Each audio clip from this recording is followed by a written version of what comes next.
புதிதாய் கடந்து வந்தவர்களை ஒரு முறை கூட அன்போடு வரவேற்கின்றோம். லூக்கர் அவர்கள் கன்னியாகுமரியிலிருந்து கடந்து வந்திருக்கிறார். அந்த தம்பியை கூட அன்போடு வரவேற்கின்றோம். அறிவிக்கப்பட்டபடி கடந்து வந்த ஒவ்வொருவரையும், அதுபோல வசந்தி அவர்களும் குடும்பமாக பவானியிலிருந்து கடந்து வந்திருக்கிறார்கள். அவர்கள் எல்லாரையும் வேலுச்சாமி அவரையும் அவருடைய தாயாரையும் பிள்ளைகளையும் நாங்கள் அன்போடு ஒருமுறை கூட வரவேற்கின்றோம். கர்த்தர்தாமே அவர்களுக்கு வந்திருக்க அவர்களுக்கும் ஒரு கிருபையையும் சமாதானத்தை அருளும்படியாக கர்த்தர் உதவி செய்யும்படியாக நாம் அனைவரும் ஜெபசிந்தையோடு கூட கர்த்தருடைய சமூகத்தில் அமர்ந்திருப்போம். இந்த நேரம் ஒவ்வொருவரையும் கர்த்தர் ஆசீர்வதிக்கும்படியாக, ஒவ்வொருவருக்கும் தேவையான கிருபைகளை தேவன் அருளும்படியாக நாம் அனைவரும் ஜெபசிந்தையோடு கூட கர்த்தருடைய சமூகத்திலே நம் அர்ப்பணித்தவர்களாக அமர கர்த்தர் நமக்கு கிருபை செய்வாராக. இந்த நாளிலும் விதமாக தேவன் நமக்கு ஆரோக்கியத்தையும் பலத்தையும் கொடுத்தருடைய சமூகத்திலே வந்து அமரும்படியாக கர்த்தர் செய்த கிருபைக்காக கர்த்தருக்கு நாம் நன்றி செலுத்துவோம். இன்றைய செய்தியினுடைய தலைப்பு என்னவென்றால், தேவனால் நாம் நினைவு கூறப்படுகிறோம். தேவனால் நாம் நினைவு கூறப்படுகிறோம். நம்மளை நினைக்கணும்னு சொல்லி எல்லாரும் என்ன செய்வோம்? விரும்புவோம் இல்லையா? என்ன நினைக்கணும் இல்லையா? எதுக்கு நீங்களும் கிஃப்ட் கொடுக்குறீங்க? எதுக்கு நம்ம இன்னும் மொமெண்டம் எல்லாம் கொடுக்குறோம்? எதுக்கு? நம்மளை நினைக்கணும், நம்மளை நினைவு கூற வேண்டும் என்று சொல்லி, நம்மை நினைவு கூற வேண்டும் என்று சொல்லி நம்ம என்ன செய்கிறோம்? சில கிஃப்ட்ஸ் எல்லாம் கொடுக்குறோம் இல்லையா? அப்போ நமக்கு நம்முடைய மனசுல என்னன்னா, நம்ம வந்து நினைக்கணும், நம்மளை எல்லாரும் நினைக்கணும். சில வேளை சொல்லுவோம், நாங்கள் அவங்களை அவ்வளோ நான் நேசித்தேன், ஆனால் அவங்க என்ன செய்தாங்க? என்ன மறந்துட்டாங்க. அதனாலதான் வேதாகமத்துல வந்து ஆண்டவர் வந்து எப்பவுமே சொல்லுவாரு, என்னை நினைவு கூறும்படி, என்னை நினைவு கூறும்படி. இந்த அப்பத்திலும் பானபாத்திரத்துல பங்கு கொள்ளும் பொழுது கூட ஆண்டவர் வந்து அப்பத்தை எடுக்கும் போதும் சொல்றாரு என்னை நினைவு கூறும்படி. அது போல திராட்சை ரசத்தை கொடுக்கும் போது ஆண்டவர் சொல்றாரு, என்னை நினைவு கூறும்படி இதை செய்யுங்கள் என்று ஆண்டவர் சொல்லுகிறார். பின்னாடி பிள்ளைகள் ரொம்ப சவுண்டா இருக்கு, என்ன பண்றதுன்னு தெரியல. ஓகே புதிதாக வந்தவங்களுக்கு ஒன்றும் சொல்ல முடியாது. சரி, 1 சாமுவேலின் புத்தகம் 15ஆம் அதிகாரம், 1 சாமுவேல் 1ஆம் அதிகாரம் 15ஆம் வசனத்திலே நான் வாசிக்கும் பொழுது, அங்கே அன்னாளை குறித்து நான் வாசிக்கக்கூடிய ஒரு பகுதியை பார்க்க முடியும். 1 சாமுவேலின் புத்தகத்திலே அங்கே ஆண்டவர் நம்மை நினைவு கூறக்கூடியவராய் இருக்கிறார் என்று பார்க்கிறோம். ஆண்டவர் எப்பொழுதுமே கர்த்தருடைய பிள்ளைகள் மீது நினைவு கூர்ந்து அவர்களை விசாரிக்கக்கூடிய தேவனாய் இருக்கிறார் என்று பார்க்கின்றோம். 1 சாமுவேலின் புத்தகம் 1ஆம் அதிகாரத்திலே பார்க்கும் பொழுது அங்கே அன்னாள் என்று சொல்லக்கூடிய ஒரு அருமையான ஒரு தாயாரை, ஒரு சகோதரியை நாம் பார்க்கக்கூடியவர்களா இருக்கிறோம். அந்த சகோதரனுடைய வாழ்க்கையிலே என்ன ஏற்படுகிறது என்று பார்க்கும் பொழுது, அவர்கள் குழந்தை பாக்கியம் இல்லாதவர்களா இருந்தார் என்று பார்க்கின்றோம். அவர்களுக்கு குழந்தை இல்லாததினாலே அவர்கள் தேவாலயத்திற்கு சென்று அங்கு என்ன செய்கிறார் என்று பார்க்கிறோம். 10வது வசனத்திலே, அவள் போய் மனங்கசந்து மிகவும் அழுது கர்த்தரை நோக்கி விண்ணப்பம் பண்ணினாள் என்று பார்க்கிறோம். அங்கே அன்னாளை குறித்து நாம் பார்க்கும் பொழுது 1 சாமுவேலின் புத்தகத்திலே அங்க 10ஆம் வசனத்திலே பார்க்கும் பொழுது, அன்னாள் என்ன செய்கிறார் என்று பார்க்கும் பொழுது, அவள் கர்த்தருடைய ஆலயத்திலே சென்று வாசல் நிலையண்டிலே ஒரு ஆசனத்தில் உட்கார்ந்து இருக்கக்கூடிய எலியாவுக்கு முன்னதாக சென்று அங்கே மனங்கசந்து அழுகக்கூடிய ஒரு சகோதரியை பார்க்கின்றோம். மனங்கசந்து அழுகக்கூடிய ஒரு சகோதரி. அது மட்டுமல்ல, அவள் மிகவும் அழுதாள் என்று பார்க்கின்றோம். நம் காலையிலே சிந்தித்த பொழுது எசேக்கியா அவர்கள் மிகவும் மனங்கசந்து அழுகக்கூடியவர்கள். யாரெல்லாம் மனங்கசந்து அழுகிறார்களோ, யாரெல்லாம் மிகவும் கர்த்தருடைய சமூகத்திலே வந்து அங்கே விண்ணப்பம் பண்ணுகிறார்களோ, அவர்களை தேவன் என்ன செய்கிறார் என்று பார்க்கும்போது, அவர்களை நினைவு கூறக்கூடிய தேவனாய் இருக்கிறார் என்று பார்க்கிறோம். 12வது வசனத்துக்கு வரும்பொழுது, அவள் கர்த்தருடைய சந்நிதியில் வெகு நேரம் விண்ணப்பம் பண்ணுகிற போது, அந்த மகள் என்ன செய்கிறான் என்று பார்க்கும் பொழுது, கர்த்தருடைய தேவாலயத்திற்கு வந்தால் கர்த்தருக்கு செய்ய வேண்டிய பணிவிடைகளை செய்தார்கள். அதற்கு பின்னதாக அந்த மகள் என்ன செய்கிறான் என்று பார்க்கும் பொழுது, தேவாலயத்திலே வந்து அவர்கள் வெகு நேரம் ஜெபம் பண்ணக்கூடிய ஒரு மகளாயிருந்தாள். அருமையான கர்த்தருடைய பிள்ளைகளே, நாம் தேவனுடைய சமூகத்திற்கு இங்கு கடந்து வந்திருக்கிறோம். வாரத்திலே ஒரு 2 மணி நேரம் அல்லது மேக்சிமம் ஒரு 3 மணி நேரம் தான் இந்த தேவாலயத்திலே வந்து நாம் ஆண்டவரை ஆராதிக்கும்படியாக, அவரை நினைவு கூறும்படியாக வந்திருக்கிறோம். ஆனால் நம்முடைய இருதயம் எவ்விதமாய் இருக்கிறது? அநேக தேவைகள் மத்தியிலே நீங்கள் கடந்து வந்திருக்கலாம். அநேக பாடுகள் மத்தியிலே நீங்கள் கடந்து வந்திருக்கலாம். உங்களுடைய குடும்ப வாழ்க்கையிலே, உங்களுடைய எல்லா நிலைமைகளிலும் அநேக தேவைகளுடைய இருதயத்தின் மத்தியிலே இருக்கக்கூடியதா இருக்கும். ஒருவேளை நீங்கள் அதை சாட்சியிலே சொல்லாமல் இருக்கலாம். ஆனாலும் கர்த்தர் உங்களுடைய இருதயத்தை அறியக்கூடிய தேவனாய் இருக்கிறார். அவருடைய சமூகத்திலே அன்னாள் என்ன செய்கிறார் என்று பார்க்கும்போது, அந்த அருமையான மகள் தேவனுடைய சந்நிதியிலே வெகு நேரம் விண்ணப்பம் பண்ணினாள். எந்த இடத்துல விண்ணப்பம் பண்ணினாள்? கர்த்தருடைய ஆலயத்திலே கடந்து வந்து, கர்த்தருடைய தேவ பிள்ளைகளுடைய சன்னிதானத்திலே கடந்து வந்து, தேவ சமூகத்திலே கடந்து வந்து, அவள் தன்னுடைய இருதயத்திலே மனங்கசந்து மிகவும் அழுகக்கூடிய ஒரு மகளாய் இருக்கிறாள். அது மட்டுமல்ல, வெகு நேரம் ஆண்டவருடைய சமூகத்திலே இருந்து, அந்த தேவாலயத்திலே இருந்து அழக்கூடிய ஒரு மகளாய் இருக்கிறார் என்று பார்க்கிறோம். அப்படியானால் இவளை தேவன் நினைவு கூறாமல் விட்டு விடுவாரா? அதோ பாருங்கள், அவள் கர்த்தருடைய சந்நிதியில் வெகு நேரம் விண்ணப்பம் பண்ணக்கூடியவளாய் இருந்தாள். அன்னாள் தன் இருதயத்திலே பேசிக் கொண்டிருந்தாள். அருமையான சகோதரியே, நீ காலையிலே 9 மணிக்கு 9:30 மணிக்கு இந்த தேவாலயத்திற்குள்ளாக நீ கடந்து வந்திருக்கலாம். உன்னுடைய இருதயத்திலே அதிக பாரத்தோடு கடந்து வந்திருக்கலாம், அல்லது கண்ணீரோடு நீ கடந்து வந்திருக்கலாம். ஆனால் உன்னுடைய இருதயம் யாரை நோக்கி கொண்டிருக்கிறது? உன்னுடைய இருதயம் யாரை நோக்கி கொண்டிருக்கிறது? இப்பொழுது 2 மணி நேரமானது, 9:30, 10:30, 11:30, இந்த இவ்வளவு நேரம் உன்னுடைய இதயம் யாரை நோக்கி கொண்டிருந்தது? உன்னுடைய பாடுகள் மத்தியிலே, உன்னுடைய துக்கங்கள் மத்தியிலே, உன்னுடைய கண்ணீரின் மத்தியிலே உன்னை விடுதலை செய்த இந்த ஜீவனுள்ள தெய்வத்தை நோக்கி கொண்டிருந்ததா? ஆம், நோக்கி கொண்டிருந்தது.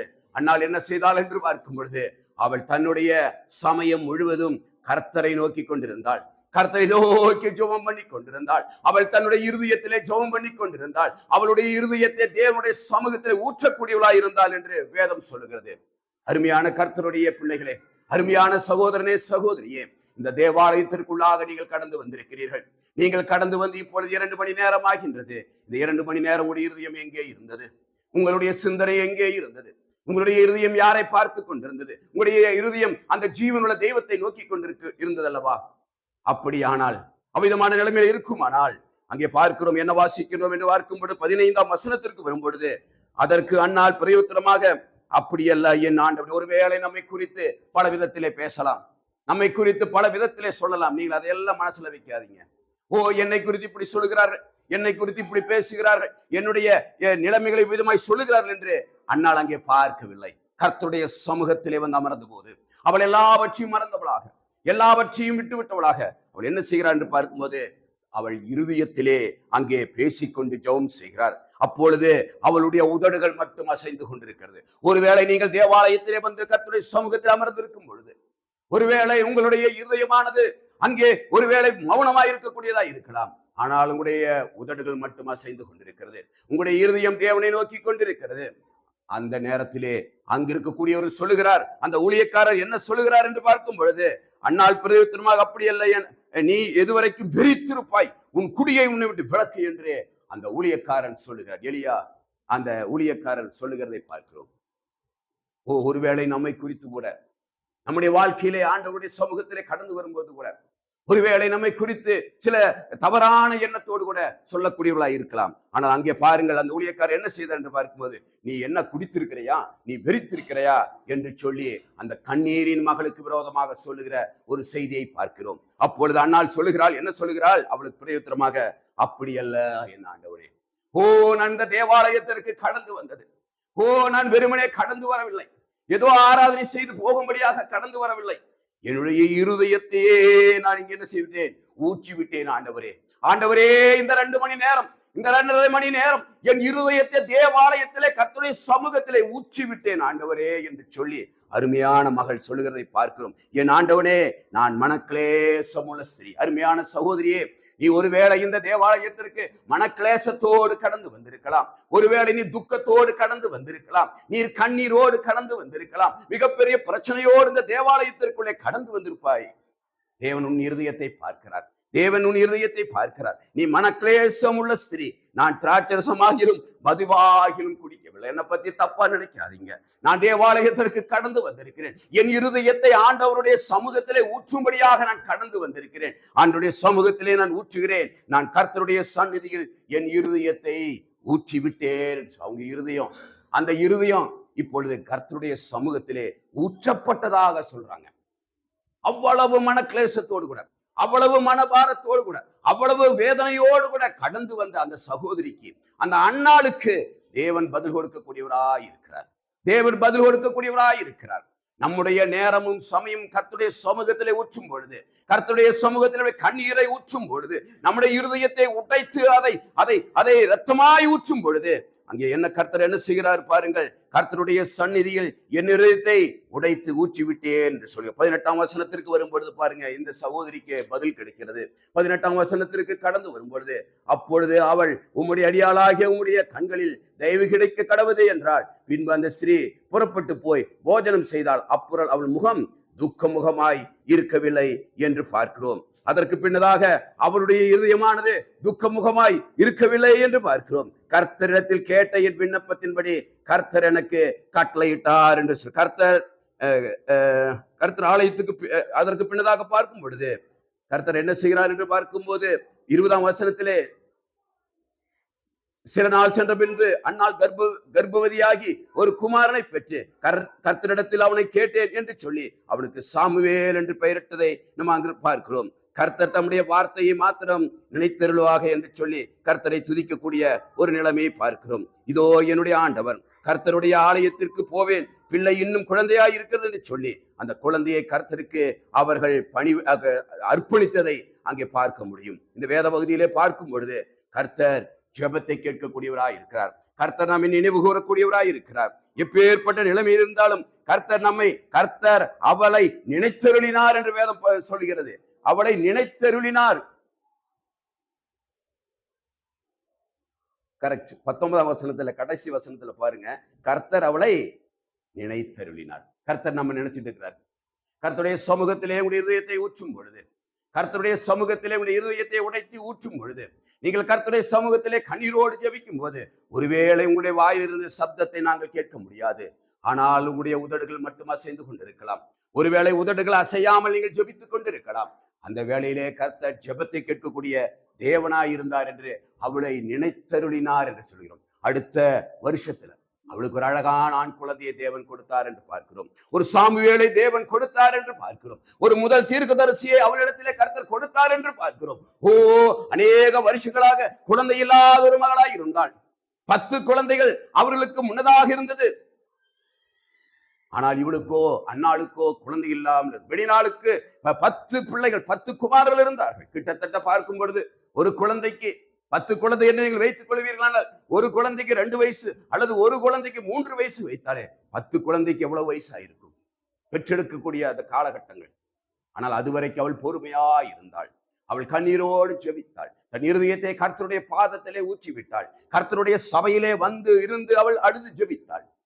நம்முடைய வாழ்க்கையிலே இதோ தேவன் உங்களுக்கு நன்மை செய்ய காத்துக் கொண்டிருக்கிறார். உங்களை நினைவு கூறக்கூடிய தேவன் இருக்கிறார். அந்த தேவனுடைய ஜெபத்தை கேட்கக்கூடிய தேவனாய் இருக்கிறார். நம்மளுடைய கண்ணீரை காணக்கூடிய தேவனாய் இருக்கிறார். ஒருவேளை நாங்கள் மௌனமாய் அவள் வாயை மட்டும் அசைத்துக் கொண்டிருந்தாள், ஆனாலும் அவளுடைய இருதயத்தை பார்க்கிற தெய்வம், இருதயத்தை காண்கின்ற ஒரு தெய்வம் உண்டு. மனுஷன் முகத்தை பார்க்கிறான். முகத்தை பார்த்து ஒருவேளை நம்மை எடை போடக்கூடியவளாய் இருக்கலாம். முகத்தை பார்த்து நம்மை குறித்து பேசக்கூடியவளாய் இருக்கலாம். ஆனால் நம்முடைய ஜீவனுள்ள தெய்வமாகி ஆண்டவரோ நம் இருதயத்தை பார்க்கக்கூடிய தேவனாய் இருக்கிறார். இருதயத்தினுடைய ஜெபத்திற்கு பதில் தரக்கூடிய தேவனாய் இருக்கிறார் என்று பாருங்கள். அடுத்தபடியாக பார்க்கும்போது எசேக்கியா ராஜா மற்றொரு வலிமையான ஒரு எடுத்துக்காட்டு எசேக்கியா ராஜாவை குறித்து பார்த்தோம்.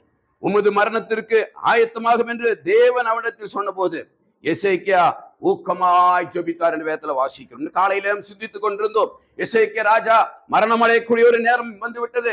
அவருடைய காலிலே ஒரு வியாதி வந்து, அது தீராத வியாதியை, மரணத்திற்கு ஏதுவான ஒரு வியாதியை வந்த போது, அங்கே பாருங்கள், நீ உன்னுடைய வீட்டு காரியங்களை நீ ஒழுங்கு செய்து கொள், இன்னும் நீ சற்று நேரத்திற்குள்ளாக மரித்து போவாய் என்று அங்கே தீர்க்கதரிசியானவர் உரைக்கிறதை பார்க்கிறோம்.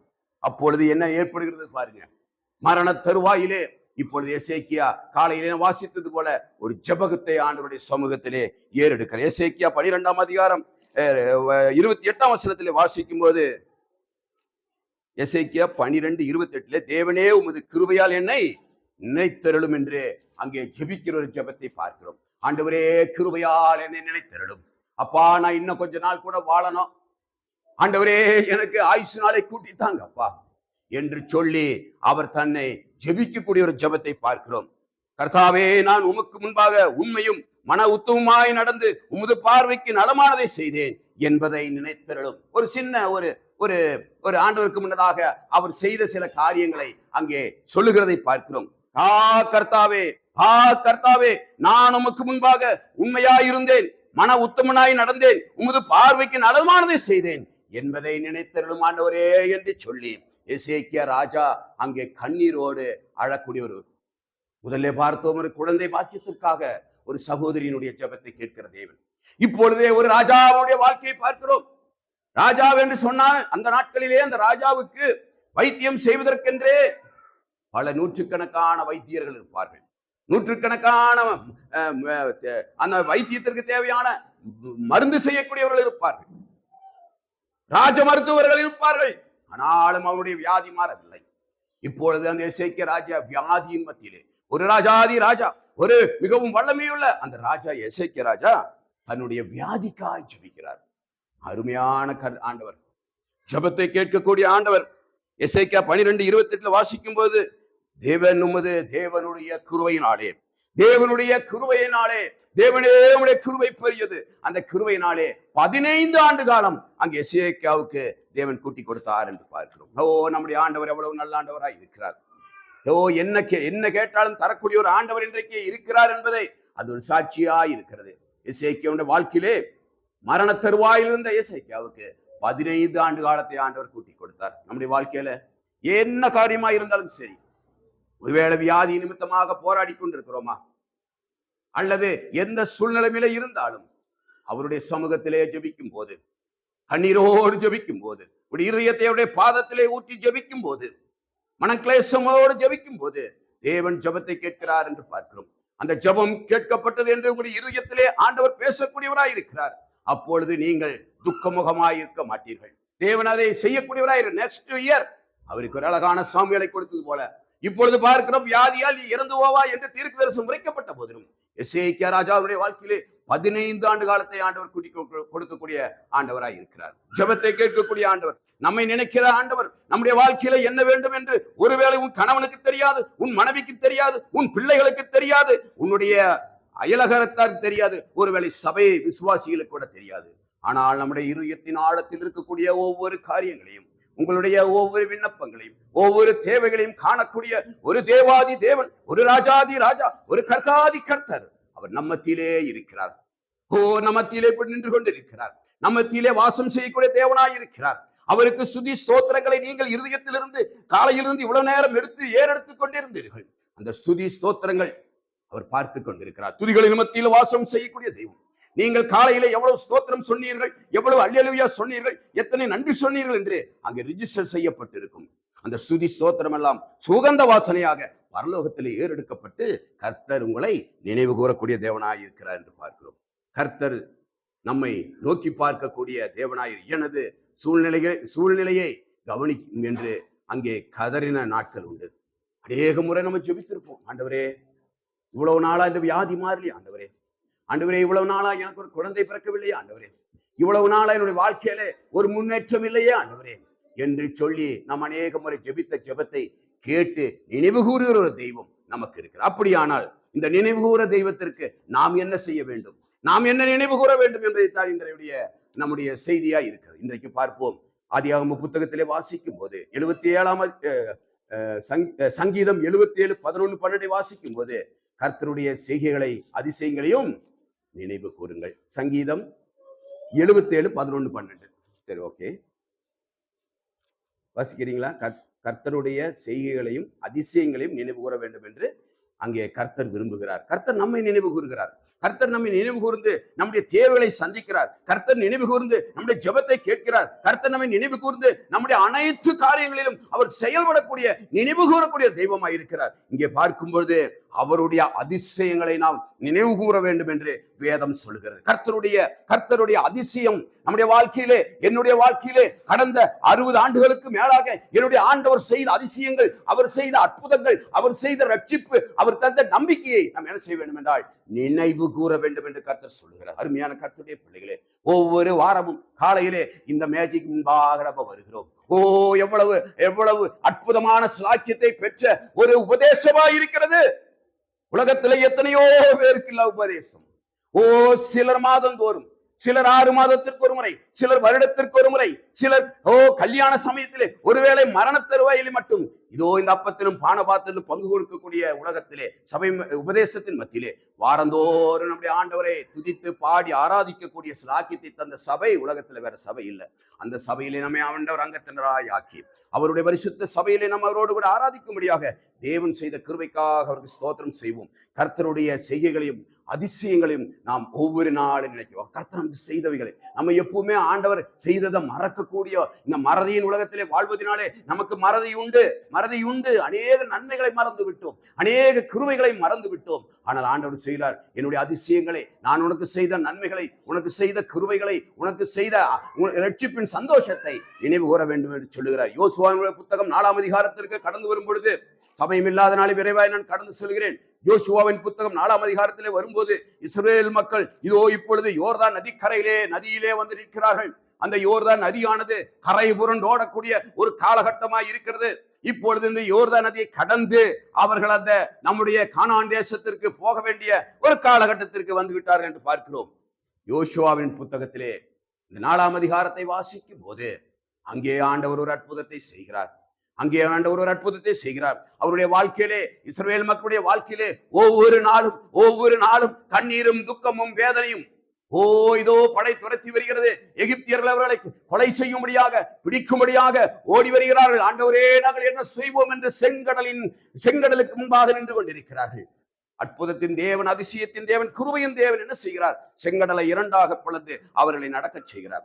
அதற்கு பின்னதாக வந்தவன மாராவுக்கு வருகிறார்கள். அங்கே வந்தவன தண்ணீர் இல்லை. கிட்டத்தட்ட 40 லட்சம் பேருக்கு தண்ணீர் கொடுக்க வேண்டும். கிட்டத்தட்ட ஒரு அங்கே 6 லட்சம் என்று சொல்லப்படுகிறது. அதனுடைய கணக்கு நமக்கு தெரியாது. ஆனால் சுமார் 12 லட்சம் பேருக்காவது தண்ணீர் கொடுக்க வேண்டும். அவர்களுக்கு மாத்திரமல்ல, அவர்கள் கொண்டு வந்திருக்கிற ஆடு, மாடு, கோழி எதெல்லாம் கொண்டு வந்து ஒட்டகங்களுக்கெல்லாம் தண்ணீர் கொடுக்க வேண்டும். அடுத்த பிரச்சனை வந்தாச்சு, தண்ணீர் இல்லாத பிரச்சனை. எங்கிருந்து தண்ணீர் கிடைக்கும் என்று சொல்லி கலங்கி தவிக்கிற வேளைகளிலே இத்தனை பேருக்கு நாங்கள் எங்கே தண்ணீர் கொடுப்போம் என்று சொல்லி மோசேக்கு விரோதமாக, ஆரோனுக்கு விரோதமாக முறுமுறுக்கிற ஒரு மக்களை பார்க்கிறோம். அவர்கள் முறுமுறுத்தார்கள். நாங்கள் எகிப்திலே இருந்திருப்போமே, எகிப்திலே வாழ்ந்திருப்போமே, ஆண்டவரே, ஏன் எங்களை இந்த வனாந்தரத்திற்கு கொண்டு வந்தீர்? ஏன் இந்த வனாந்தர வாழ்க்கை என்று சொல்லி அவர்கள் அங்கே கல்லெடுத்து எரியக்கூடிய ஒரு நிலைமை வந்தது. அங்கே ஆண்டவர் என்ன செய்வார்? மாராவின் தண்ணீரை தேவன் மதுரமாக்கினார். ஆமா, நம்முடைய வாழ்க்கையில மாறாக்கள் வரலாம். அந்த அருமையான பக்தன் பாடும் பொழுது பாடுகிறார், மாறாவ நீரை மதுரமாக்கினான். உங்களுடைய வாழ்க்கையில, நம்முடைய வாழ்க்கையில மாறாவை போன்ற வாழ்க்கைகள் கடந்து வரும் பொழுது அதை தேவன் மதுரமாக மாற்றும்படியாக உங்களுக்காக ஒரு கோலை வைத்திருக்கிறார், ஒரு மரத்தை நட்டி வைத்திருக்கிறார். அநேக வருஷங்களுக்கு முன்னதாக, அநேக ஆண்டுகளுக்கு முன்னதாக இந்த பாலைவனத்தின் வழியாக இதோ 12 லட்சம் இதோ ஆடு மாடுகளோடு கூட என் ஜனம் இதிலே கடந்து வரும். இந்த பாலைவனத்தின் வழியாக, மாறாவின் வழியாக கடந்து வரும் பொழுது இந்த கசப்பு நீரை மதுரமாக்கும்படியாக அநேக நூற்றாண்டுகளுக்கு முன்னதாக ஒரு மரத்தை தேவன் ஆயத்தப்படுத்தி வைத்தார். அருமையான சகோதரே, சகோதரியே, உடைய வாழ்க்கையிலே மாறாவை போன்ற கஷ்டங்கள், மாறாவை போல கசந்த வாழ்க்கை வரலாம், துக்கமான வாழ்க்கை வரலாம், போராட்டமான வாழ்க்கை வரலாம். ஆனால் உனக்காக ஒரு மரத்தை ஆண்டவர் வைத்திருக்கிறார். மாறாவின் நீரை மதுரமாக்கும்படியாக உனக்காக ஒரு நல்ல மரத்தை தேவன் ஆயத்தப்படுத்தி வைத்திருக்கிறார். அந்த மரத்தின் கிளையினாலே நீ போஷிக்கப்படுவாய், உன் தண்ணீர் மதுரமாகும் என்று நான் பார்க்க. இந்த இடத்துல பார்க்கும்போது ஜோஷுவா என்ன செய்கிறார் என்று பார்க்கும் பொழுது, இதோ முன்னாடி பெரிய யோர்தான் நதி ஓடிக்கொண்டிருக்கிறது, கடைபுரண்டு ஓடிக்கொண்டிருக்கிறது, அதை கடக்க முடியாது. அப்பொழுது ஆண்டவர் என்ன செய்கிறார்? அங்கே அவர்கள் ஸ்தோத்திர பாட்டை பாடி கடந்து போய் அந்த பரிசுத்த தேவனுடைய ஆசாரியனுடைய பாதங்கள் அந்த யோர்தான் நதியில் பட்ட உடனே அந்த யோர்தான் நதி 2ஆக கிழிந்து போனது, 2ஆக பிரிக்கப்பட்டு அவர்கள் என்ன செய்கிறார்கள்? அதன் வழியாக கடந்து போனார்கள். எவ்வளவு அற்புதத்தின் தேவன், எவ்வளவு அதிசயத்தின் தேவனாய் இருக்கிறார். ஆனால் ஒன்று செய்ய வேண்டும். ஜோஷுவா, நீ ஒன்று செய்ய வேண்டும். என்ன செய்ய வேண்டும்? இந்த அற்புதத்தை கண்ட நீங்கள் உங்களுடைய பிள்ளைகளுக்கு சொல்ல வேண்டும். யோர்தான் நதி கரை புரண்டு ஓடக்கூடிய காலமாய் இருந்தது, அதை ஒருவராலும் கடக்க முடியாது. ஆனால் நாங்கள் கடந்து வந்தோம், யோர்தானை கடந்து நாங்கள் கானான் தேசத்திற்கு வந்தோம் என்று சொல்லி அங்கு என்ன செய்ய வேண்டும் என்று பார்க்கும் பொழுது, அந்த யோர்தான் நதி கரையில் இருந்து அவர்கள் அங்கே கற்களை எடுத்து வைக்க வேண்டும் என்று பார்க்கிறோம். அவ்விதமாக வாசிக்கிறோம். யோர்தான் நதியிலே அந்த கரையிலிருந்து அவர்கள் 12 கற்களை அந்த கோத்திர பிதாக்களுடைய கற்களை எடுத்து நட்டி வைக்க வேண்டும் என்று சொன்னார்கள்.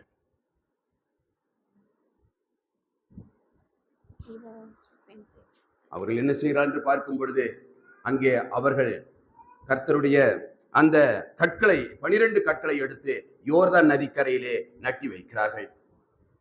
யோசுவாவின் தலைமையில் இஸ்ரவேலர் யோர்தான் நதியை கடந்தார்கள். அச்சமயம் அவர்கள் தேவனது வல்லமையையும் கிரியில் நினைவு கூற குறிப்பிட்ட காரியம் ஒன்றை செய்யும்படியாக தேவன் கட்டளையிட்டார். ஒவ்வொரு கோத்திரத்தாரும் நதிக்கரையிலிருந்து ஒவ்வொரு கற்களை எடுத்து தேவனுடைய வல்லமையை நினைவு கூறும்படியாக அவைகளை ஞாபகக்குறியாக வைக்க வேண்டும் என்று சொன்னார். நம்ம இன்னைக்கு எத்தனை ஞாபகக்குறிகள் வீட்டுல வச்சிருக்கிறோம், இன்னைக்கு எத்தனை போட்டோஸ் வீட்டுல வைத்திருக்கிறோம், எல்லாம் திரும்பி பார்க்கும்போது எவ்வளவு சந்தோஷம். நாங்க இங்க போனோம், நாங்க இப்படி இருந்தோம், நாங்க இதை பார்த்தோம் என்று ஞாபகக்குறியாக அநேக காரியங்களை வீடுகளிலே வைத்திருக்கிறோம். ஆனா ஜோஷுவாவிடத்துல கர்த்தர் சொல்லுகிறார், யோர்தானை கடந்தாய் நீ.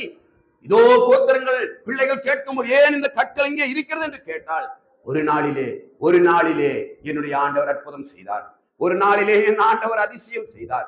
ஒரு நாளிலே ஆண்டவர்களை விடுதலை செய்தார். ஒரு நாளிலே ஆண்டவர்களை போஷித்தார். ஒரு நாளிலே இதோ செங்கடல் என்னை எதிர்த்து வந்தது. ஒரு நாளிலே யோர்தானை எதிர்த்து வந்தது. ஒரு நாளிலே 30 ராஜாக்கள் எதிர்த்து வந்தார்கள். இவர்கள் எல்லாம் வெற்றி பெற்று நாங்கள் கானான் தேசத்திற்கு வந்தோம் என்று உன் பிள்ளைகளுக்கு சொல்லணும், உன்னுடைய பேர குழந்தைகளுக்கு சொல்ல வேண்டும் என்று சொல்லி அவர் தன்னுடைய அதிசயங்களை நினைவு கூறும்படியாக கர்த்தர் சொன்னார். அடுத்தபடியாக பார்க்கும் பொழுது பிரசங்கி 12:1 வரும்போது, உன் சிருஷ்டிகரை நினை, உன் சிருஷ்டிகரை நினை. யாரை நினைச்சிட்டு இருக்கிறோம்? கர்த்தருடைய சமூகத்தில் வந்து அமரும்பொழுது யாரை நினைக்கிற? பிரசங்கி 12 வாசிக்கும் போது, உன் வாலிப பிரயாயத்திலே உன் வாலிப பிரயாயத்திலே, இது யாருக்கு எழுதப்பட்டது? ரொம்ப நல்ல உபதேசம். எப்ப பார்த்தாலும் வாலிபர்கள் கூட்டத்தில் எது பேசுறது? வாலிப பிரயாயத்தில் உன் சிருஷ்டிகரை நினை. மத்தவங்கெல்லாம், அப்ப நாங்கெல்லாம் குழந்தைகள்லாம் ஆண்டவர் நினைக்க வேண்டாமா? அது சொல்லப்பட்டது வாலிப பிராயத்தில் உன் சிருஷ்டிகரை நினைனா, அதாவது என்ன சொல்றது, வாலிப பிராயத்தில் என்ன ஆகும்? கொஞ்சம் கடவுளை விட்டு போகக்கூடிய ஒரு சூழ்நிலை வரலாம். வாலிப வயது என்று சொல்லும் பொழுது அது வழிவிலகி போகக்கூடிய வயதா இருக்குது. அதனால் தான் பிரசங்கி சொல்லும் பொழுது வாலிப பிராயத்திலே உன் சிருஷ்டிகரை நினை என்று. அவ்விதமாக அல்ல, ரட்சிக்கப்பட்ட தேவனுடைய பிள்ளை, என்றைக்கு நீ ரட்சிக்கப்பட்டாயோ, என்றைக்கு இயேசுநாதரே நான் ஒரு பாவி, என் பாவத்திற்காக நீ சிலுவையிலே மரித்தீர், என்னுடைய பாவத்திற்காக ரத்தத்தை சிந்தினீர், என்னுடைய பாவத்திற்காக நீர் சிலுவையிலே அறையப்பட்டு மரித்து அடக்கம் பண்ணப்பட்டு 3ஆம் நாளிலே உயிரோடு எழுந்து நீர் ஜீவனுள்ள தெய்வமாய் இருக்கிறீர் என்று என்னைக்கு நீங்கள் விசுவாசித்தீர்களோ, என்னைக்கு அவரை உங்களுடைய சொந்த தெய்வமாக சொந்த ரட்சகராய் ஏற்றுக்கொண்டீர்களோ, அந்த நாள் முதல் கொண்டு நீங்கள் உன் சிருஷ்டிகரை நினைக்க வேண்டும். ரோமர் 1:25 வாசிக்கும் போது, தேவனுடைய சத்தியத்தை அவர்கள் பொய்யாக மாற்றி சிருஷ்டிகரை தொழுது கொள்ளாமல் அவர் எதை தொழுது கொண்டார்கள்? சிருஷ்டியை தொழுது கொண்டார்கள். சிருஷ்டி கர்த்தரை மறந்தார்கள். ஒரு காலத்திலே நாம் இந்த சிருஷ்டி கர்த்தரை மறந்து சிருஷ்டிகளை தொழுது கொண்டவர்களா இருந்தோம் என்று பார்க்கிறோம். எவ்வளவு பயங்கரமான ஒரு காலகட்டமாய் இருந்தது. நம்மை உண்டாக்கின தெய்வத்தை விட்டுவிட்டு, சூரியனை படைத்த தேவன், நட்சத்திரங்களை படைத்த தெய்வம், வானத்தை பூமி அந்த சராசரங்களை படைத்த அந்த ஜீவனுள்ள சிருஷ்டி கர்த்தரை விட்டுவிட்டு சிருஷ்டிக்கப்பட்ட பொருள்களை, சிருஷ்டிக்கப்பட்டிருக்கக்கூடிய சில காரியங்களை நாம் என்ன செய்தோம்? ஆராதித்து வந்தவர்களாய் இருந்தோம். ஆனால் ஆண்டவர் சொல்லுகிறார், உன் வாலிப பிராயத்திலே உன்னுடைய சிருஷ்டிகரை நினை என்று. உன்னை உண்டாக்கின ஆண்டவர் ஒவ்வொருவரையும் ஒவ்வொரு விதத்தில் ஆண்டவர் உண்டாக்கி இருக்கிறார் இல்லையா? இங்க யாராவது ஒரு ஆளோட கைரேகை ஒண்ணா இருக்குமா?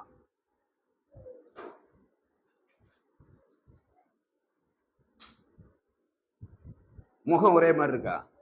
ஒரே மாதிரி அந்த என்ன ஆகும்?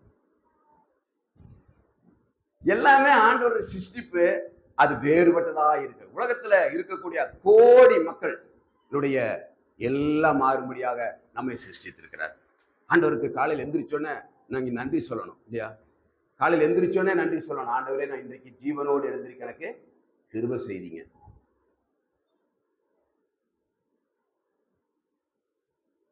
எனக்கு தெரிஞ்ச ஒரு சகோதரன் நைட்டு தூங்கும் போதே இறந்துட்டாரு. அப்புறம் விசாரித்த போது என்ன சொன்னாங்க? Silent attack. என்ன சொல்றாங்க? Silent attack. அது என்ன சைலண்ட் அட்டாக்னா, சுகர் அதிகமாகி இருதயத்தை பாதிச்சு அது சைலண்ட் அட்டாக் ஆகிடும். அப்ப கர்த்தருடைய பிள்ளைகள் காலையில் எந்திரிச்சோன்னு ஆண்டவருக்கு என்ன சொல்லணும்? ஃபர்ஸ்ட் நன்றி சொல்லணும். ஒன்று, எந்திரிச்சோன்னே நன்றி சொல்லி வர்றீங்க. வெளியே வந்த உடனே யாரை பார்க்குறீங்க? வெளியே வந்ததானுங்கிறீங்களா? வெளியே வந்த சூரியனை பார்க்குறோம். சூரியனை பார்த்த உடனே என்ன சொல்லணும்? சூரிய நமஸ்காரத்திலே சொல்லவில்லை, சூரியனை பார்த்து ஆண்டவரே இந்த சூரியனை பார்க்கும்படியான கண்களை தந்தீரே உமக்கு நன்றி என்று சொல்லி காலையிலிருந்தே நீங்க நன்றி சொன்ன எவ்வளவு நன்றி சொல்லலாம்? எவ்வளவு நன்றி சொல்லலாம்? நல்ல சூடு காஃபி. சிலருக்கு காஃபி பிடிக்கும், சிலருக்கு டீ பிடிக்கும், சிலருக்கு ஹார்லிக்ஸ் பிடிக்கும், போன்விட்டா பிடிக்கும், அப்படி பல ஐட்டம். அதெல்லாம் என்ன செய்வாங்க? நீ சகோதரி மாதிரி செய்து கொடுக்கும்போது ஆவி போகும் அப்படிப்பாங்க. அதை காட்டிலும் முன்னாடி என்ன சொல்லணும்? ஆண்டவரே ஸ்தோத்திரம், நல்ல சூடா காஃபி கொடுத்தீங்களே, நல்ல எனக்கு வந்து டிஃபன் கொடுத்தீங்களே. அப்படி நம்ம என்ன செய்ய வேண்டும் என்றால் சிருஷ்டிகரை நினைக்கணும். ஹோட்டல்ல போய் சாப்பிட போறீங்களா? எடுத்துன்னு டப்புன்னு சாப்பிடாதீங்க. ஹோட்டல்ல கொண்டு வைக்கும் போது என்ன செய்யணும்? 4 பேர் இருந்தீங்கன்னா நீங்க கண்ணை மூடி ஜெபம் பண்ணுங்க. அப்ப எல்லாரும் பார்ப்பாங்க, என்னடா இவங்க ஜெபம் பண்றாங்க. அது ஒரு என்ன சொல்லலாம், ஆண்டரை குறித்து வெளிப்படுத்துறது. நாங்க அன்னைக்கு குப்புசாமியோட ஆஸ்பத்திரியில சகோதரர் மருதபத்தை பார்த்து சென்ற போது நாங்க அப்படிதான் பண்ணோம், பப்ளிக்கு. அப்போ ஓரமா போய் நின்று நாங்க செருப்பை கழட்டி விட்டுட்டு நாங்க முக்காடு போட்டு சகோதரிகள் ஜெபம் பண்ணோம். ஜெபம் பண்ணும்போது எல்லாம் பாக்குறாங்க. கொஞ்ச நேரம் நின்று இருந்தா என்ன செய்திருப்பாங்க? சிலர் வந்து என்ன சொல்லுவாங்க? ஐயா எங்களுக்காக ஜெபம் பண்ணுங்க, அப்பா எங்களுக்காக ஜெபம் பண்ணுங்க, எங்க அம்மாக்காக ஜெபம் பண்ணுங்கன்னு அவங்க கேட்டிருப்பாங்க இல்லையா? அப்ப நமக்கு கிடைக்கக்கூடிய வாய்ப்புகள் எங்கெல்லாம் வாய்ப்பு கிடைக்குதோ அந்த சிருஷ்டிகரை நினைக்கணும். ஆண்டவரே என்ன அழகா படிச்சிருக்கிறீங்க, ஆண்டவரே எனக்கு கை நல்லா இருக்குது, எனக்கு கண்ணு நல்லா இருக்குது, எனக்கு நிறைய முடி கொடுத்துருக்கிறீங்க இல்லையா? சொல்லாமே எனக்கு நல்லா மூக்கு கொடுத்துருக்கிறீங்க. இதெல்லாம் யார் உண்டாக்குனது? நம்முடைய ஆண்டவர் உண்டாக்கினார். நம்முடைய அப்போ சிருஷ்டிகரை அப்பப்போ நினைக்கிறோம். அதுதான் அடுத்தபடியாக பார்க்கும்போது ரோமர்ல நம்ம சிருஷ்டி. அடுத்த லாஸ்டாக பார்க்கும்போது மத்தேயு 6:33 முதலாவது தேவனுடைய ராஜ்யத்தையும் அவருடைய நீதியும் தேடுங்கள், அப்படி இவையெல்லாம் உங்களுக்கு. அப்போ முதலாவது யாரை தேடணும்? காலையில் எந்திரிச்சோன்னா நீங்க யாரை முதல் தேடுறீங்க? ஃபர்ஸ்ட் காலையில் எந்திரிச்சோன்னா யாரை தேடுறீங்க? நிறைய காரியங்கள் ஒவ்வொருத்தருக்கும் ஒரு பழக்கம் இருக்குது. ஒவ்வொருத்தரும் காலையில் எந்திரிச்சோன்னே ஒவ்வொரு பழக்கம் இருக்கும். உனக்கு என்ன? Very good. எந்திரிச்சோன்னா அவங்க அம்மா முகத்தை பார்க்கணும், அவனுடைய விருப்பம் இல்லையா? கரெக்ட் தானே? அப்ப அது மாதிரி எல்லாத்துக்கும் இருக்கா? இருக்கு. ஒவ்வொருத்தருக்கு எந்திரிச்சோன்னு என்ன வேணும்? நியூஸ் பேப்பர் வேணும். சில பேருக்கு எந்திரிச்ச உடனே காஃபி வேணும். சில பேருக்கு எந்திரிச்ச உடனே சுடுதண்ணி வேணும். சில பேருக்கு எந்திரிச்ச உடனே பிஃபோர் ஃபுட்டு காஃபி. சில பேருக்கு பிஃபோர், நம்ம ஹோமியோபதி கிட்ட போனா சொல்லுவாங்க பிஃபோர் ஆஃப்டர் என்னது? டேப்லெட். கரெக்ட். அப்ப பிஃபோர் ஃபுட் எந்திரிச்சோன்னா பிஃபோர் ஃபுட் காஃபி குடிக்கிறதுல என்ன செய்யணும்? டீ குடிக்கிறதுல. அப்ப நம்முடைய வாழ்க்கையிலே காலையில எழுந்த உடனே முதலாவது நாம் யாரை தேடுகிறோம்? வேதம் என்ன சொல்லுகிறது என்றால் முதலாவது தேவனுடைய ராஜ்யத்தையும் அவருடைய நீதியும் தேடுங்கள், அப்படி எல்லாம் உங்களுக்கு கூட கொடுக்கப்படும். அப்ப நான் கூட சில நாட்களாக சில காரியங்களில சோர்ந்து போன நேரங்கள் வரும். அப்ப ஆண்டவர் என்ன சொல்லுவேன்னா, நீ ஒண்ணு சோர்ந்து போகாது, முதலாவது என்ன தேடு? என்ன தேடு? முதலாவது தேவனுடைய ராஜ்யத்தை தேடு, அப்படி எல்லாம் உங்களுக்கு உனக்கு கொடுக்கப்படும் என்று ஆண்டவர் என்னோடு பேசினான். மனிதன் மறந்து விடுவான், மனிதன் மறந்து விடுவான் இல்லையா? வேதாகமத்துல மறந்து விட்டது யாருங்க? மறந்து விடுவான். நீங்க என்னதான் பண்ணுங்க, நீங்க எல்லாம் கவர்மெண்ட் ஆபீஸ் அது போல எல்லா ஸ்தாபனங்கள்ல வேலை செய்து வந்து உங்களை மறந்தவங்க இருக்காங்கல்ல? நீங்க நன்மை செய்து மறந்தவங்க இருக்காங்களா? இல்லையா? உங்களுக்கு அப்படி மறந்தது இல்லை வாழ்க்கையில. எத்தனை முறை சொல்லிப்போம், இவனா தர செய்து இப்ப கண்டு அவன் என்ன காணான்னு போகும். இல்ல நாங்க அவ்வளவு தூரம் அவங்களுக்காக நான் உதவி செய்தோம், ஆனா அவங்க என்ன செய்யறாங்க? எங்களை மறந்துட்டாங்க. அப்போ டைம் இல்லை, நான் எடுக்கிறேன். அப்ப யாருன்னா யோசேப்பினுடைய வாழ்க்கையில 2 பேர் ஜெயில இருந்தாங்க. ஒருத்தன் வந்து அப்போ, இன்னொருத்தன் பானபாத்திரக்காரன். 2 பேரும் யாரோட இருந்தாங்க? யோசேப்போடு ஜெயில இருந்தாங்க. அப்ப சொப்பனம் கண்டாங்க. சொப்பனம் கண்டோடனே சொப்பனத்திற்கு விளக்கம் சொல்லியாச்சு. சொன்ன உடனே அந்த பானபாத்திர அப்பம் விற்கிறவன என்ன செய்தாங்க, தூக்கி கொண்டாச்சு 3 நாள்ல. அதுக்கு பின்னதாக அங்கே அந்த பானபாத்திரக்காரர் சுயம்பாவிகளுடைய தலைவன் அங்கே இருந்தான். அது பாருங்க எவ்வளவு அழகா சொல்றாரு பாருங்க. வாசிப்போம். ஆதியாகமும் 40:14 வாசிச்சு பாருங்க. ஆதியா 40 பாருங்க, மனுஷன் எப்படி நம்ம மறந்து போறான்னு. ஆதியாகமும் 40:14. இதுதான் அதன் அர்த்தம் என்று சொன்னதும் அன்றி, நீ வாழ்வடைந்திருக்கும் போது என்னை நினைத்து என்மேல் தயவு வைத்து என் காரியத்தை பார்வோனுக்கு அறிவித்து இந்த இடத்திலிருந்து என்னை விடுதலையாக்க வேண்டும். நான் எபிரேயருடைய தேசத்திலிருந்து களவாய் கொண்டு வரப்பட்டேன். என்னை இந்த காவல் கிடங்கில் வைக்கும்படிக்கு நான் இவ்விடத்தில் ஒன்றும் செய்யவில்லை என்றும் சொன்னான். அர்த்தம் நன்றாயிருக்கிறது என்று சுயம்பாகிகளின் தலைவன் கண்டு யோசேப்பை நோக்கி, நானும் என் சொப்பனத்தில் 3 வெள்ளை கூடைகள் என் தலையின் மேல் இருக்க கண்டேன். மேற்கூடையிலே பார்வோனுக்காக சமைக்கப்பட்ட சகலவித பலகாரங்களிலும் கொஞ்சம் கொஞ்சம் இருந்தது. என் தலையின் மேல் கூடையில் இருந்தவைகளை பறவைகள் வந்து பட்சித்தது என்றான். அதற்கு யோசேப்பு, அந்த 3 கூடைகளும் 3 நாளாம், இன்னும் 3 நாளைக்குள்ளே பார்வோன் உன் தலையை உயர்த்தி உன்னை மரத்தில் தூக்கி போடுவார். அப்பொழுது பறவைகள் உன் மாம்சத்தை தின்னும். இதுதான் அதன் அர்த்தம் என்று சொன்னான்.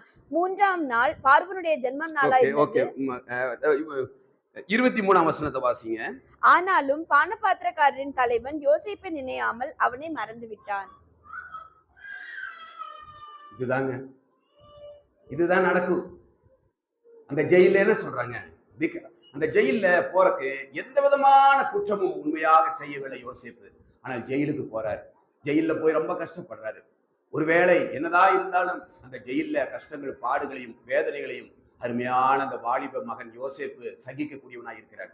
அப்பொழுது அங்க ஒரு வாய்ப்பு வருகிறது. அங்கே பாருங்க 14ஆம் வசனத்துல அதை அர்த்தத்தை சொன்னதும் அன்றி, நீ வாழ்வடைந்திருக்கும் போது, ஐயா யோசேப்புக்கு தெரியும், நீ ராஜா சமூகத்துல போய் மீண்டும் நீ என்னவா இருப்பாய், பானபாத்திரக்காரனாய் நீ இருப்பாய் என்று சொல்லி நீ வாழ்வடைந்திருக்கும் போது நம்ம சொல்லுவோம், நீங்க போறீங்க.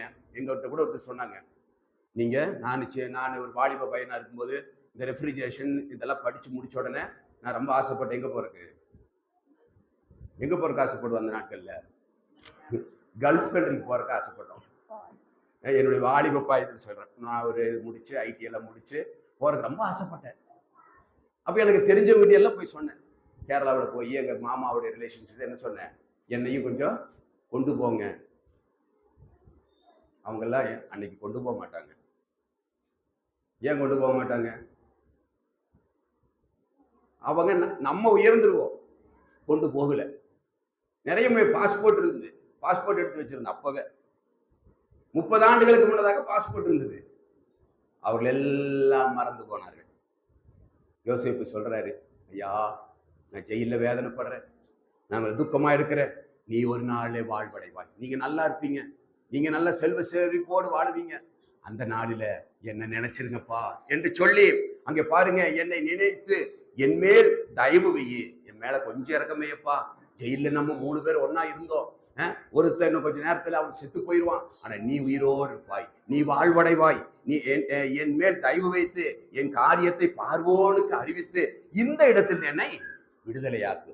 வேற ஒண்ணுமே சொல்லல, என்ன விடுதலையாக்கு. இந்த ஜெயிலில் என்ன விடுதலையாக்கு. ஐயா நீங்க போவீங்க ராஜ சமூகத்துல போய் அந்த பானபாத்திரம் திராட்சரசம் எல்லாம் கொடுக்கும் போது என்னை பத்தி கொஞ்சம் சொல்லுங்க, என்னை இருந்து விடுதலை பண்ணுங்க, நான் ரொம்ப கஷ்டப்படுறேன் என்று சொல்லி அவனை விடுதலை செய்ததே இந்த யோசேப்பு தான். ஆனால் கடைசி வசனத்துல வரும்போது, ஆனாலும் பானபாத்திரக்காரன் தலைவர் யோசேப்பை நினையாமல் அவன் என்ன செய்தா, மறந்து. அருமையான கர்த்தருடைய பிள்ளைகளே, ஒருவேளை நீங்கள் அநேகருக்கு நன்மைகள் செய்திருக்கலாம், அநேகருக்கு நீங்கள் உதவிகள் செய்திருக்கலாம். அநேகர் இன்றைக்கு உங்கள் மூலமாக, நீங்க செய்த உதவி மூலமாக, நீங்க செய்த பணத்தின் மூலமாக, நீங்க செய்த உங்களுடைய இருக்கக்கூடிய அந்த பலத்தின் மூலமாக, உங்களுக்கு இருக்கின்ற வாய்ஸின் மூலமாக அநேகர் இன்றைக்கு உயர்த்தப்பட்டிருக்கலாம், அநேகர் உன்னதமான நிலத்தில் இருக்கலாம். ஆனால் அவர்கள் மறந்து விடுவார்கள், உங்களை அவர்கள் மறந்து விடுவார்கள். ஒருவேளை நீங்க எவ்வளவோ நன்மைகளை செய்திருக்கலாம், உங்களுடைய சரீரத்தை வருத்தி, உங்களுக்கு சாப்பாடு இல்லாம ஒருவேளை இன்னொருவருக்கு நீங்க சாப்பாடு கொடுத்திருக்கலாம், ஒருவேளை உங்களுக்கு வஸ்திரம் இல்லாமல் இன்னொருவருக்கு வஸ்திரத்தை கொடுத்திருக்கலாம், ஒருவேளை நீங்கள் அநேக நன்மைகளை அவர்களுக்கு செய்திருக்கலாம். ஆனால் வேதத்திலே பார்க்கும் பொழுது இவ்வளவு நல்லவனாயிருந்த யோசேப்பை அவர்கள் நினையாமல் மறந்து போனார்கள். பாருங்க, மறந்தாங்க. ஒரு நாள் வரும், ஒரு நாள் வரும், யோசேப்புக்கு ஒரு நாள் வரும். அந்த நாள் வந்தது. பார்வோனின் சொப்பனத்தை அறிவிக்க ஒருவரும் இல்லை. பார்வோன் கலங்கி வேதனைப்படுகிறான். அந்த நேரத்திலே ஆண்டவராகிய தேவன், கர்த்தராகிய தேவன் இப்போ செயல்பட தொடங்கிவிட்டார். ஓ யோசேப்பே, உன்னை நான் நினைத்திருக்கிறேன் மகனே என்று சொல்லி பார்வோனுக்கு முன்னதாக போகக்கூடிய நிலைமையை கர்த்தர் கொடுத்தார். பார்வோனுக்கு சொப்பனத்தை கொடுத்தார். பார்வோனுடைய தூக்கத்தால் அவர் எடுத்து போட்டாருங்க. இப்பொழுது யோசேப்பின் இடத்துல அவன் சொல்றான், ஆமாங்க, ஜெயில ஒருத்தர் இருந்தான், ஜெயில ஒரு யோசேப்பின் இருந்தான். ஐயோ, அவன் அடிமைங்க, அவன் ஒரு வேலைக்காரனுங்க, அவன் பாவம் செய்தவனுங்க என்று சொல்லி ஒரு வேலை குற்றம் சாட்டி இருக்கலாம். ஆனால் இன்றைக்கு ராஜாவே, ராஜாவே, உன்னுடைய சொப்பனத்திற்கு பதில் சொல்ல ஒருவன் மட்டும் உண்டு, அவன் யோசேப்பு என்று சொன்ன அருமையான கர்த்தருடைய பிள்ளையே. ஒருவேளை உன்னை எல்லாரும் உன்னை விட்டு விலகி போயிருக்கலாம், ஒருவேளை எல்லாரும் உன்னை நிந்தித்து இருக்கலாம், ஒருவேளை இவன் செயலற்றவன், இவன் உபயோகமற்றவன், இவன் பிரயோஜனமற்றவன், இவன் யூஸ்லெஸ் என்று சொல்லி கூட உங்களை குறித்து சொல்லி இருக்கலாம். ஆனால் உங்கள் மீது நினைக்கக்கூடிய ஒரு ஆண்டவர் உண்டு, உங்களை நினைவு கூறுகிற ஒரு ஆண்டவர் உண்டு. பார்வோனுடைய அந்த ராஜாங்கத்திலே இப்பொழுது யோசேப்பு செல்லுகிறார். எங்கே இருக்கிறார்? சிறையிலே இருக்கிறார். அவர் சவரம் செய்து அங்கே வஸ்திரங்களை உடுத்து அந்த பார்வோனுக்கு முன்னதாக யோசேப்பு செய்தார். கடைசியில் அந்த சரித்திரம் உங்களுக்கு தெரியும். ஆண்டவர் நம்மை நினைவு கூறுகிறார். ஒருவேளை ஜெயிலிலே இருக்கலாம், ஒருவேளை அந்த அந்த அந்த அந்த தண்ணீர் இல்லாத பால் கிணற்றிலே கிடக்கலாம், ஒருவேளை நீ செத்து போய்விட்டாய் என்று உன் தகப்பன் நினைத்து இருக்கலாம். தகப்பன் மறந்து விட்டான், செத்து போய் விட்டான் என் யோசேப்பு, என் அன்பின் யோசேப்பு செத்து போய் விட்டான், அவனுக்கு எடுத்த உடைகள் எல்லாம் சிங்கம் அவனை பட்சித்து போட்டது என்று யாக்கோபு நினைத்துக் கொண்டிருந்தான். ஒரு நாளிலே தேவன் உங்களை உயர்த்துவார். ஒரு நாளிலே தேவன் உன்னதமான நிலைமைக்கு நம்ம உயர்த்த போகிறார். ராஜ சமூகத்திற்கு உயர்த்த போகிறார். யோசேப்பு உயர்த்தின தேவன் நம்மை நினைக்கக்கூடியவராய் இருக்கிறார். தேவன் நம்மை நினைக்கக்கூடியவராய் இருந்தார். யோசேப்பு உன்னதமான நிலைமைக்கு உயர்த்தப்பட்டார். மனிதன் மறந்து விடுவார். எரேமியா 29:11 வாசிக்கும் போது, நீங்கள் எதிர்பார்க்கும் முடிவை உங்களுக்கு கொடுக்கும்படி நான் உங்கள் பேரில் நினைத்திருக்கிற தேவனாய் இருக்கிறார். நீங்கள் எதிர்பார்க்கிற ஒரு முடிவு, நீங்கள் அநேக நாட்களாக ஜெபித்துக் கொண்டிருக்கலாம், அநேக நாட்களாக உங்களுடைய இருதயமானது கண்ணீரோடு அழுது கொண்டிருக்கலாம், ஒருவேளை ஒருவருக்கு தெரியாமல் இருதயத்திலே நீங்கள் ஜெபித்துக் கொண்டிருக்கலாம், உங்களுடைய வாய் மட்டும் அசைந்து கொண்டிருக்கலாம். ஆனால் உங்களுடைய ஜெபத்தை நினைவு கூறுகிற தெய்வம் எரேமியா சொல்லுகிறார், நீங்கள் எதிர்பார்த்திருக்கும் முடிவை உங்களுக்கு கொடுக்கும்படிக்கு நான் உங்கள் பேரில் நினைத்திருக்கிற நினைவுகளை அறிவேன். உங்களை குறித்து நினைச்சுட்டே இருக்கிறார் ஆண்டவர். பாடல் நாம் பாடுகிறோம், இதோ இஸ்ரவேலை காக்கிற தேவன், உறங்குவதும் இல்லை தூங்குவதும் இல்லை என்ற வேதவசனம் உண்மையானால் அவர் உங்களை ஒவ்வொரு நாளும் நினைக்கக்கூடிய தேவனாய் இருக்கிறார். தேவன் ஏற்ற வேளையிலே கர்த்தர் எல்லாவற்றையும் அதினத்தின் காலத்தில் நிறைவேற்ற போகிறார். நம்முடைய வாழ்க்கையில ஏதாவது தேவையோடு கொண்டு நாம் கர்த்தருடைய சமூகத்தில் வந்திருப்போம், ஆனால் கர்த்தர் அதை நிறைவேற்ற போகிறார்.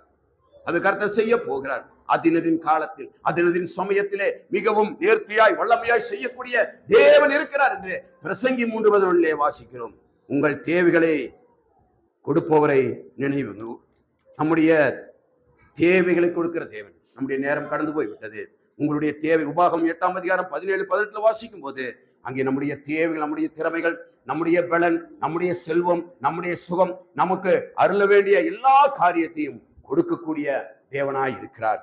முக்கியமாக நமது இருதயத்தின் சொல்லி கொள்ளும் எந்த காரியத்திற்கும் அவர் பதில் தரக்கூடிய தேவனாய் இருக்கிறார். நம்ம இருதயத்தில் தான் பலமுறை நமது காரியங்களை, நம்முடைய பலமுறை நம் ஜெபித்த ஜெபங்களை அவர் கேட்கக்கூடியவராய் இருக்கிறார்.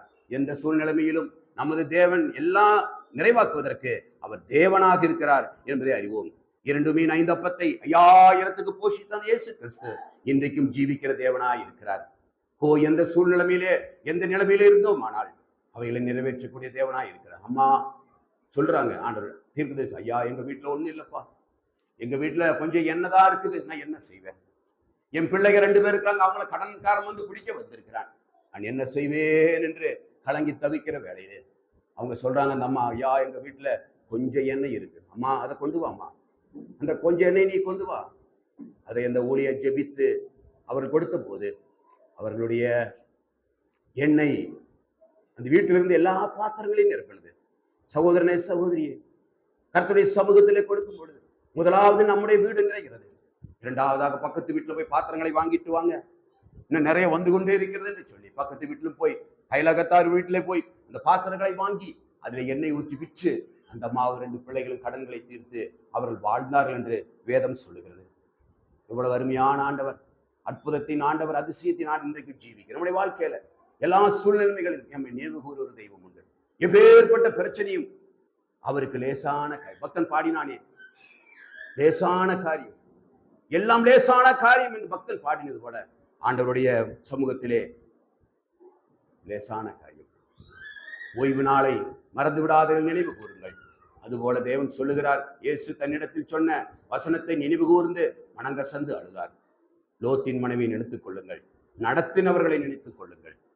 நமக்கு நேரம் கடந்து போய்விட்டதினாலே இத்துடன் இந்த செய்தியை நிறைவு செய்ய விரும்புகிறேன். கர்த்தருடைய பிள்ளைகளாகிய நாம் கர்த்தருடைய சமூகத்திலே நம்ம அர்ப்பணிப்போம். ஆண்டவரே, உங்களுடைய சமூகத்தில் நாங்கள் இப்பொழுது 2.5 மணி நேரம் அமர்ந்திருக்கிறோம். கர்த்தாவே, ஆண்டவரே, உங்களுடைய இதயத்தை உங்களுடைய சமூகத்திலே ஊற்றுகிறோம் ஐயா. ஆண்டவரே, உங்களுடைய சமூகத்தில் நாங்கள் கண்ணீரோடு எங்களுடைய தேவைகளுக்காக நாங்கள் ஜெபம் செய்கிறோம். கர்த்தாவே, ஆண்டவரே, நாங்கள் மாம்சமும் ரத்தமுடைய மக்களாய் இந்த உலகத்திலே வாழும்போது எங்களுடைய மாம்சத்திற்கும் ஆண்டவரே எங்களுடைய உலக வாழ்க்கைக்கும் அநேக தேவைகள் உண்டு. கர்த்தாவே, அதை நிறைவேற்றக்கூடிய எங்களை நினைக்கக்கூடிய ஒரு தெய்வம் உண்டப்பா.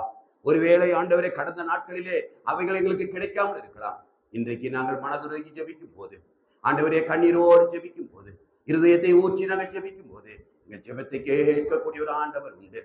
ஓ ஆண்டவரே, என்னிடத்துல ஒன்றுமே இல்லை ஆண்டவரே, நான் என்ன செய்வேன் ஆண்டவரே, இவ்விதத்தில் நான் வாழ்வேன் ஆண்டவரே, எதிர்காலங்கள் எப்படி இருக்கும் என்று நீ கலங்கி தவிக்கிற வேலையாயிருந்தால் உன்னிடத்தில் உள்ளதை ஆண்டவருக்கு கூட. ஆண்டவரே, என்னிடத்துல ஒண்ணு இல்லை ஆண்டவரே, என் இருதயம் மட்டும் இருக்கிறது ஆண்டவரே. ஐயோ ஆண்டவரே, இருதயத்தில் பாதத்திலே ஊற்றுகிறேன் என்று அண்ணால் ஊற்றின போது கர்த்தர் அவளை நினைவு கூர்ந்தார், அவருடைய கண்ணீரை துடைத்தார், அவளுக்கு தேவைகளை நிறைவேற்றினார் என்று அவ்விதமாக நம்முடைய தேவன் நம்முடைய தேவைகளை நிறைவேற்றி நம்மை ஆசீர்வதித்து வழிநடத்த இந்த ஆண்டவர் போதுமானவராய் இருக்கிறார். அவருடைய பாதத்திலே நாம் ஜெபிப்போம், அவருடைய பாதத்திலே அமர்ந்திருப்போம். உங்களை நினைத்து விட்டார், உங்களை நினைத்து விட்டார். உங்களுடைய ஜெபங்களுக்கு பதில் கொடுக்க போகிறார்.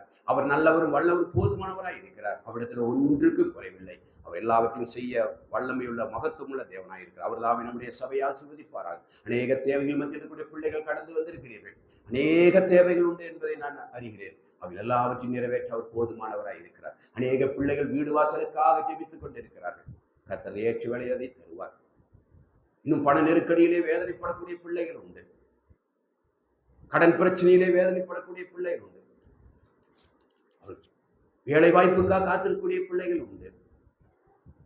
வேலை செய்யக்கூடிய இடங்களிலே போராட்டத்தோடு இருக்கக்கூடிய பிள்ளைகள் உண்டு. தனியாக பிசினஸ், தனியாக ஃபேக்டரி வைத்து நடத்தக்கூடிய பிள்ளைகள் உண்டு. அதன் மத்தியில் எல்லாம் ஆண்டவர்களுக்கு போதுமானவராய் இருக்கிறார். இவளெல்லாம் ஆண்டவர் பார்த்து கொண்டிருக்கிறார். மகனே மகளை கலங்காதே, திகையாதே, நான் உன்னுடனே கூட இருக்கிறேன். இதோ உலகத்தின் முடிவு பரியந்த நான் உன்னோடு இருக்கிறேன் மகளே. ஒருவேளை எல்லாரும் கைவிட்டு போனாலும் நான் உன்னை கைவிட மாட்டேன் மகளே, கைவிட மாட்டேன் மகனே என்று சொல்லி நம்முடைய வியாதியின் நேரத்திலும் நம்முடைய போராட்டத்தின் நேரத்திலும் நமக்கு போதுமான ஜீவனுள்ள ஆண்டவர் நம்மோடு இருப்பதினாலே அவரை துதித்து போற்றி முன்னேறி போவோம். கர்த்தர் தாமே நமக்கு சகல நன்மையினாலும் ஐஸ்வர்யத்தினாலும் சுகத்தினாலும் பலத்தினாலும் நம்மை ஆசீர்வதிப்பாராக. ஆமேன்.